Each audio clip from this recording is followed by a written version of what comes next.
Esse é um vídeo da Brasil Paralelo, uma iniciativa apartidária que não aceita um centavo do dinheiro público. Se quiser conhecer mais sobre o nosso trabalho, entre em nosso site e saiba como virar membro de um grupo comprometido com o Brasil. Fique agora com o 9º episódio da série, Os 11 Supremos.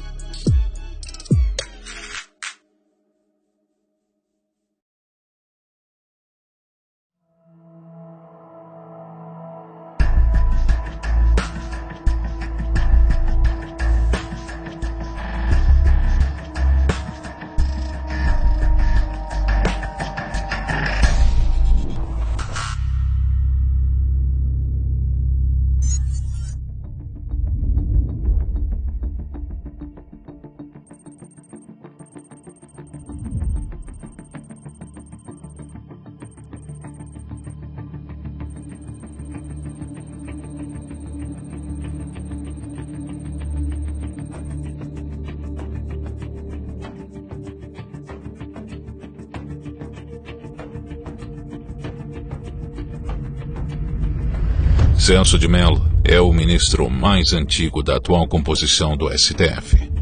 Conhecido como o decano da corte, sua aposentadoria compulsória acontecerá em novembro de 2020. Difícil substituir o Celso. Ocupar a cadeira do decano. E eu diria para uma pessoa que queira substituir o Celso, cresça muito, porque de fato a comparação será inevitável. A cultura gigantesca de Celso conhece história como ninguém. Fala da história do Brasil, fala da história mundial, fala das instituições. Sabe citar a Constituição do Império com a Constituição da Primeira República e faz comparações. Isto de improviso. É um sujeito, de fato, super alfabetizado na Constituição. Portanto, isso é um grande desafio, uma grande responsabilidade de quem vai indicar e de quem será o indicado. Celso de Mello se graduou pela USP em 1969. Durante os estudos, morou na pensão do seu Abelardo, onde foi colega de teto de José Dirceu por 5 anos. Segundo Celso, embora morassem juntos, os dois nunca foram amigos. Iniciou sua carreira ingressando no Ministério Público em 1970, classificado em primeiro lugar no concurso de provas e títulos. Sua atuação como promotor ganhou notoriedade por seus ideais progressistas e suas duras críticas à ditadura militar.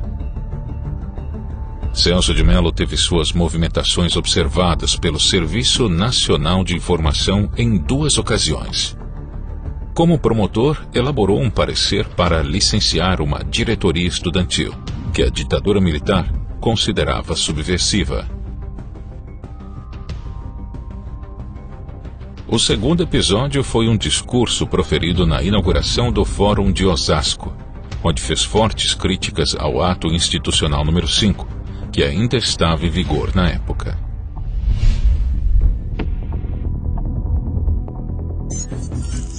Aproximando-se do meio político, tornou-se assessor jurídico do Gabinete da Presidência da República em 1985, onde trabalhou com Sepúlveda Pertence, que também foi indicado ao Supremo Tribunal Federal pelo primeiro presidente da nova República, José Sarney. No ano seguinte, foi nomeado secretário-geral na Consultoria Geral da República, sob o comando do deputado e jurista Saulo Ramos.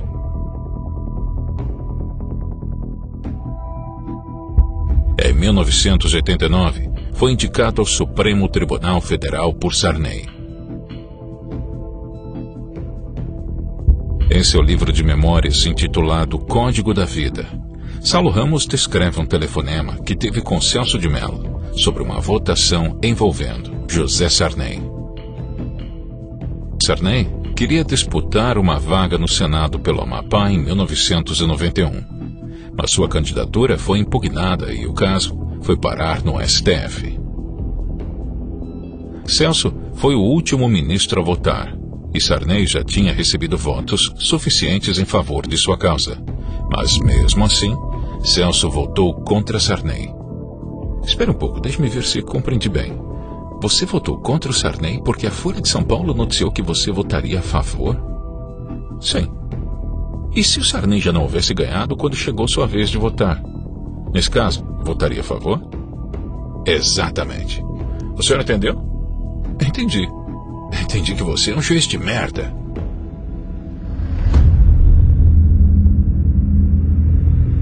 Em 1994, o ministro participou de um julgamento histórico. Collor havia sofrido impeachment e respondia no STF às acusações de corrupção passiva. Celso de Mello votou com a maioria na absolvição do ex-presidente, entendendo que não havia provas suficientes para justificar a condenação. Ainda na década de 90, o ministro causava desconforto em seus pares ao defender causas como o aborto, consideradas progressistas.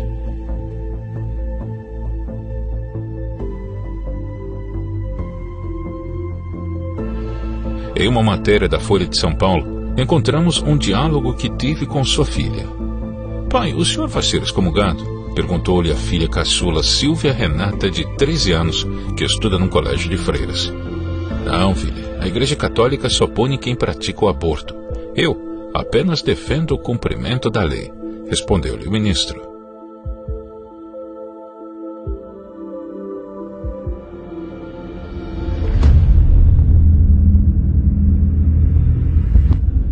Anos mais tarde, no julgamento do Mensalão, o ministro votou pela condenação dos principais nomes do esquema. Em mais de 44 anos de atuação na área jurídica, primeiramente como membro do Ministério Público Paulista e depois como juiz do Supremo Tribunal Federal, nunca presenciei caso em que o delito de quadrilha se apresentasse, a meu juízo, tão nitidamente caracterizado em todos os seus elementos constitutivos, como sucede no processo ora em julgamento. Formou-se, senhor presidente, formou-se na cúpula do poder, à margem da lei e do direito, e ao arrepio dos bons costumes administrativos, um estranho e pernicioso sodalício, constituído de altos dirigentes governamentais e partidários, unidos por um comum desígnio, por um vínculo associativo estável que buscava conferir operacionalidade, execuibilidade e eficácia ao objetivo espúrio por eles estabelecido: cometer crimes nada mais ofensivo e transgressor da paz pública do que a formação de quadrilha no núcleo mais íntimo e elevado de um dos poderes da República, com o objetivo de obter, mediante prática de outros crimes, o domínio do aparelho de Estado e a submissão inconstitucional do Parlamento aos desígnios criminosos de um grupo que desejava controlar o poder. Este processo, senhor presidente, revela um dos episódios mais vergonhosos da história política de nosso país, pois os elementos probatórios que foram produzidos pelo Ministério Público expõem aos olhos de uma nação estarrecida, perplexa e envergonhada, um grupo de delinquentes que degradou a atividade política, transformando-a em plataforma de ações criminosas. Em 2016, o ministro parece ter tomado uma decisão contrária à jurisprudência do próprio tribunal, ao suspender um mandado de prisão. Meses antes, o STF decidiu em favor da prisão em segunda instância. O réu beneficiado pela liminar concedida por Celso de Mello foi condenado a uma pena de 16 anos e 6 meses pelos crimes de homicídio qualificado e ocultação de cadáver.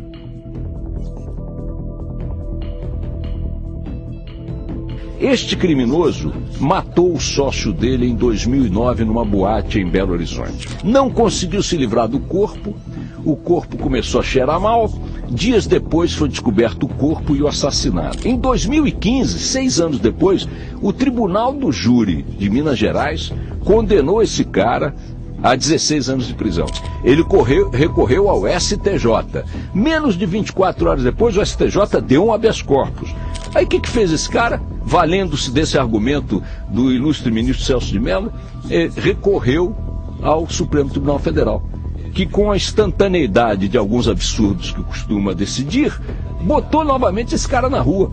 De tal forma que um assassino declarado, claro, de um crime pavoroso, de 2009, está até hoje, em 2016, tendo sido condenado pelo Tribunal de Justiça, pelo Tribunal do Júri e pelo STJ, sem ter cumprido um único dia de cadeia. O senhor está libertando um assassino, claro, comprovado, condenado.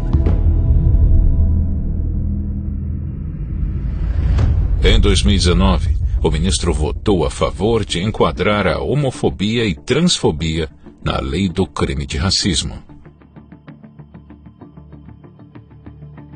O voto gerou intenso debate na mídia e no mundo jurídico acerca da possibilidade do STF criar normas penais. Em seu voto de mais de 150 páginas, o ministro trouxe contextos históricos, relatórios internacionais e até citações de autores como Simone de Beauvoir e Hannah Arendt para justificar sua posição, e acusou a omissão do Congresso Nacional em condenar, mediante tipificação penal, atos de discriminação.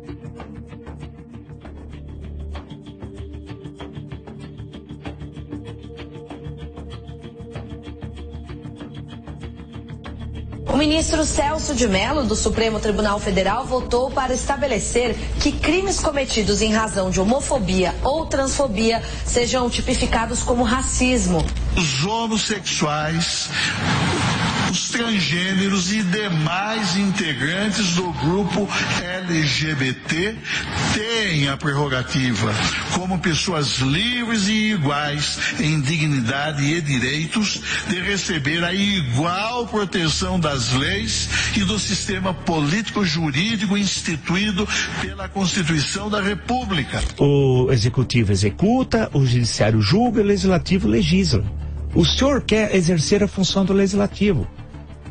Portanto, o seu voto, com todo respeito ao senhor, é um desastre.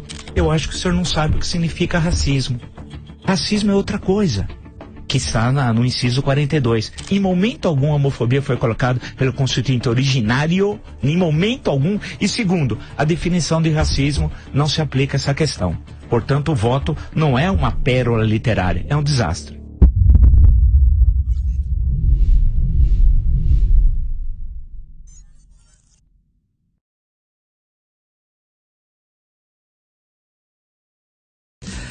O STF liberou investigação sobre as acusações de Sérgio Moro ao presidente Jair Bolsonaro. Acompanhe com a Luciana Verdolim. Olha, o ministro do Supremo Tribunal Federal, Celso de Mello, autorizou a abertura de inquérito penal para apurar denúncias feitas na última sexta-feira pelo ex-ministro da Justiça, Sérgio Moro, de que o presidente Jair Bolsonaro teria tentado interferir na Polícia Federal. O ministro determinou que sejam apurados crimes de falsidade ideológica, coação no curso do processo, advocacia administrativa, prevaricação, obstrução de justiça, corrupção passiva, denunciação caluniosa e crime contra a honra. Celso de Mello determinou que Moro seja ouvido e apresente provas das denúncias que foram feitas. O ministro Celso de Mello, do Supremo, autorizou agora à noite a abertura de inquérito para investigar as acusações do ex-ministro Sérgio Moro a Jair Bolsonaro. Nós vamos agora a Brasília com Alex Guzmão, que tem todos os detalhes. Boa noite, Alex. Boa noite, Sérgio. Celso de Mello concordou com o pedido feito pelo Procurador-Geral da República. Segundo Augusto Aras, é preciso investigar a suposta prática de crimes como falsidade ideológica, obstrução de justiça e corrupção passiva privilegiada. O ex-ministro da Justiça e Segurança Pública, Sérgio Moro, que acusou Bolsonaro de interferência política na Polícia Federal, será ouvido. Se não comprovar o que disse, pode ser denunciado por calúnia. Em vídeo gravado por apoiadores, o presidente disse que Moro terá que provar o que falou. Após a abertura de inquérito contra o presidente Jair Bolsonaro, o ministro decidiu tornar pública a gravação da reunião ministerial apontada pelo juiz Sérgio Moro como prova de que o presidente estava cometendo um crime de interferência. O ministro do STF, Celso de Mello, derruba o sigilo do vídeo da reunião ministerial de 22 de abril. O objetivo era comprovar se o ex-ministro Sérgio Moro tinha razão ou não ao afirmar que o presidente Jair Bolsonaro tentou interferir politicamente em investigações da Polícia Federal. Mas o vídeo da reunião revela muito mais. Entre muitos palavrões e insultos, Bolsonaro diz que a ação de governadores para combater o coronavírus tem razões ideológicas. O que os caras querem é a nossa hemorroida. É a nossa liberdade. O ministro da Educação, Weintraub, defende prisão para integrantes do Supremo Tribunal Federal. Eu, por mim, botava esses vagabundos todos na cadeia, começando no STF. Vamos lembrar que aquela reunião não era para ter vindo a público. Todos queriam que fosse exposto o vídeo na íntegra, que a maioria viu ali é uma equipe patriota, sincera, preocupada com o país, né? É isso que ficou claro. Eu acho que reuniões em privado são reuniões em privado. Tem muita gente que quer transparência e ignora que transparência na íntegra não existe quando se trata de governo, aliás, de nada. Você tem reuniões onde você trata de assuntos delicados e de forma diferente porque não tem um filtro diplomático para o que vai sair a público. Esse Supremo Tribunal Federal, Arcon, não goza de credibilidade perante a população. Isso é um fato. E não é por menos. Um Supremo que tem Lewandowski, Toffoli, Gilmar Mendes e que faz as coisas que faz, com decisões monocráticas, que rasga a Constituição inúmeras vezes em vez de ser o guardião dela, é óbvio que ele vem minando a confiança do povo. Hoje em dia é o maior fator de insegurança política e jurídica no país. No mês seguinte, Celso de Mello enviou para alguns contatos próximos uma mensagem que gerou repercussão na mídia e nas redes sociais. Na mensagem, o ministro comparou a atual situação do Brasil com a da Alemanha nazista e fez uma analogia de Bolsonaro com Hitler, já que ambos tinham sido eleitos pelo voto popular, mas acabaram impondo um regime totalitário. Na mensagem, Celso de Mello disse: guardadas as devidas proporções, o ovo da serpente, a semelhança do que ocorreu na República de Weimar, de 1919 a 1933, parece estar prestes a eclodir no Brasil.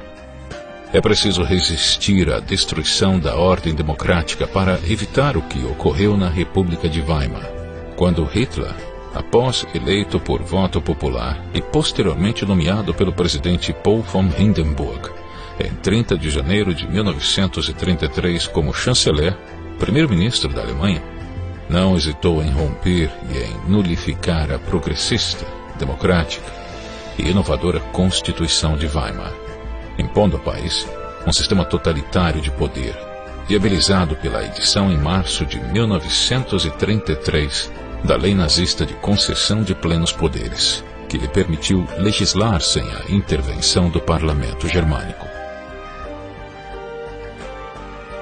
Ele fica dizendo agora que é uma manifestação pessoal, mas desde quando o ministro do Supremo pode escrever um negócio desse e dizer que é a opinião dele só? Como separar o Celso de Mello que escreveu do ministro? Nós, que não estamos aí nesse manifesto nem a favor do Celso de Mello, nós somos o quê? Os nazistas, o partido nazista. Então como é que ele faz uma coisa dessas e continua julgando processos envolvendo os nazistas que só existem na cabeça dele? É um absurdo que um decano, que o ministro do Supremo Tribunal Federal mande uma mensagem de grupo comparando o presidente da República com 58 milhões de votos quase, sem nenhum ato autoritário feito pelo governo. Pelo contrário, vem tentando diminuir o tamanho do Estado, privatizar empresas, mantém a liberdade de imprensa, tudo funcionando, respeita as regras, inclusive absurdas da Constituição, que vem do Supremo, que rasga a Constituição, e esse ministro compara a Hitler, o presidente da República, sendo que há um grau de hipocrisia enorme aí, né? Veja que quando vazou uma conversa fechada né, dos ministros, tudo, aí esse ministro, Celso de Mello, que autorizou o vazamento, a publicação, a divulgação, fala que é transparência e tudo mais. Quando ele manda uma mensagem, ele fala que aquilo não é o STF, é uma coisa privada, não era para ser tornada pública. Então mostra já o duplo padrão.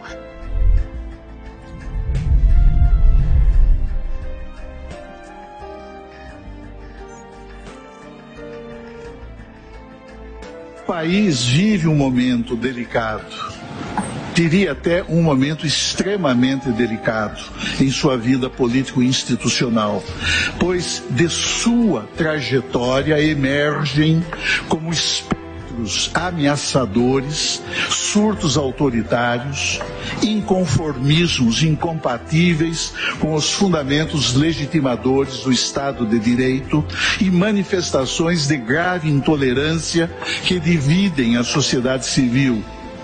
Todos eles agravados pela atuação sinistra de delinquentes que vivem na atmosfera sombria e covarde do submundo digital, em perseguição a um estranho e perigoso projeto de poder, cuja implementação certamente comprometerá a integridade dos princípios que informam e sobre os quais se estrutura esta República democrática e laica. Decano do Supremo Tribunal Federal, o ministro Celso de Mello, chamou de ódio cego, visceral e patológico a publicação nas redes sociais da advogada gaúcha Cláudia Teixeira Gomes. Para Celso de Mello, a conduta da advogada constitui delito de incitação pública a crime e ela pode ser alvo de ação penal.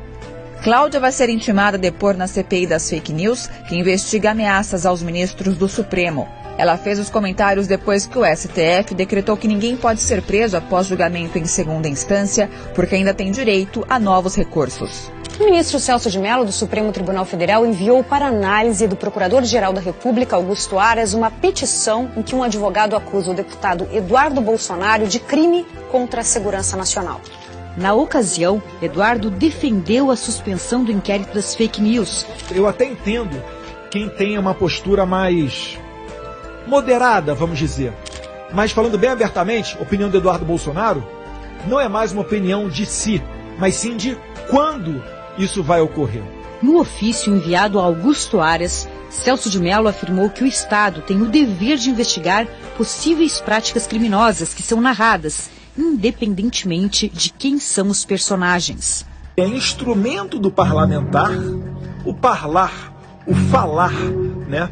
E essa atitude do ministro Celso de Mello vai na contramão do ofício de um deputado. Porque não pode um deputado ficar com medo de falar, expressar a sua opinião. O ministro do Supremo Tribunal Federal, Celso de Mello, voltou a alertar sobre a possibilidade da implementação de um regime autoritário no Brasil.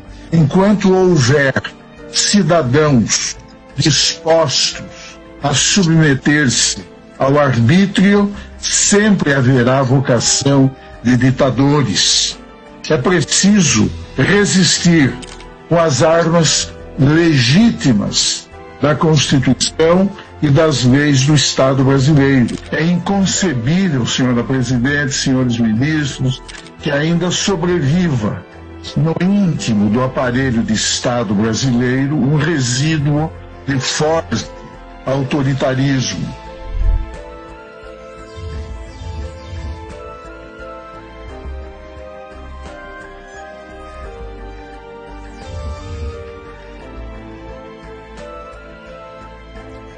O decano do Supremo Tribunal Federal, Celso de Mello, pediu o afastamento da corte para cuidar da saúde. Em janeiro, Mello fez uma operação no quadril e em março foi internado com quadro de erisipela. No início de agosto, o ministro passou por exames clínicos para verificar se precisa passar por uma nova cirurgia. A licença solicitada pelo decano pode interferir em julgamentos emblemáticos. Um dos casos é o da suspeição do ex-juiz Sérgio Moro no processo do triplex do Guarujá, que envolve o ex-presidiário Lula. Mello faz parte.